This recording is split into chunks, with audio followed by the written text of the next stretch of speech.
Hi everybody, it's Monica with lifewithmonica.com. On this channel you'll find videos about teaching online, mom life, and growing your brand so you can walk away from your 9 to 5. I've been teaching online for over a year and a half now, and I've seen a lot of changes recently, and it got me thinking about what I would do differently if I just started today. So if you're just starting out, I hope these tips will help. Number 1, do your research.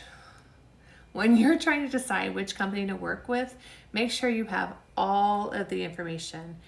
Just because someone or some videos show of a negative part about a company or they've had a problem with a certain company, it doesn't mean that you will.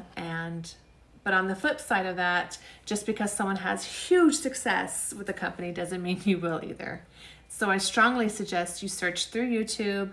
There are tons of videos on pretty much all the companies out there. So here are the top companies that I personally researched. We have Zebra English, Gogo Kid, PalFish, VIPKid, and Outschool. So as a part of your research, make sure to check if there are a minimum amount of hours that you have to teach. For example, VIPKid doesn't have a set amount that you have to teach. So if you want to take a break or something like that throughout your career, there's no issues. While PalFish requires that you open 3.5 hours every week. Now you don't have to actually teach those 3.5 hours. You just have to have them open. So if those hours don't get booked, it's not held against you. Next, you want to check on each company's cancellation policy. For example, with VIPKid, you can have 6 cancellations during your 6-month contract before your contract is reviewed. But there are tons of exceptions where a cancellation is excused. And most importantly, check the pay and make sure you are valuing yourself appropriately. Outschool I love because it allows you to set your own pay, which is great.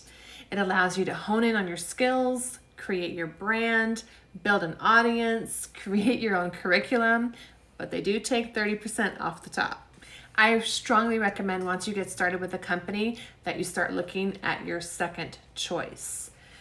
It's always a great idea to have a backup in case one's booking starts to slow down.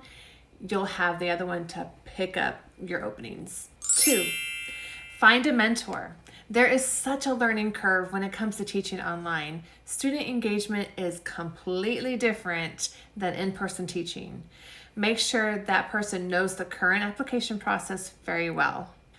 3, know the best teaching practices. Your setup, make sure you have a great setup with what you need to teach. Your camera, either through your laptop or desktop or an external one, make sure you have a good camera.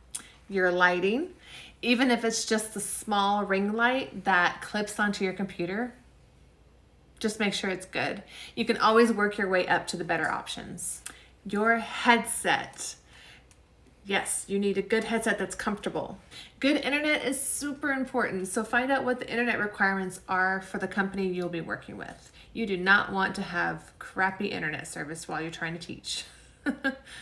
Know all about the teaching strategies, student engagement, staying on screen if you're a mover, how to utilize the chat box, especially with Outschool, and all the tools that come with Zoom. Know your students. What age or level are they at? Use of props. And remember, you may have a new student or learner every single week. Practice, practice, practice. Know your platform and your material. For example, with VIPKid, you have access to the material as soon as a class is booked. And they also have a practice room where you can check your sound and your camera, especially if you're just starting out and you want to make sure your background is perfect. Have a backup plan. Always have an extension plan in case your pace runs faster than you originally planned. Know all of the functions of the platform you're working with, especially Outschool.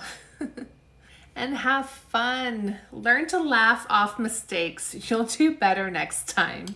Get started. Once you've applied, get ready to go. Have your class times worked out that you want to open. Remember, only you can decide which company to work for because only you know what will work for your schedule and what will work with your background. If this video was helpful, please give me a thumbs up. I appreciate you. Make sure you hit subscribe so I can keep making content that is helpful for you. Thanks. Bye.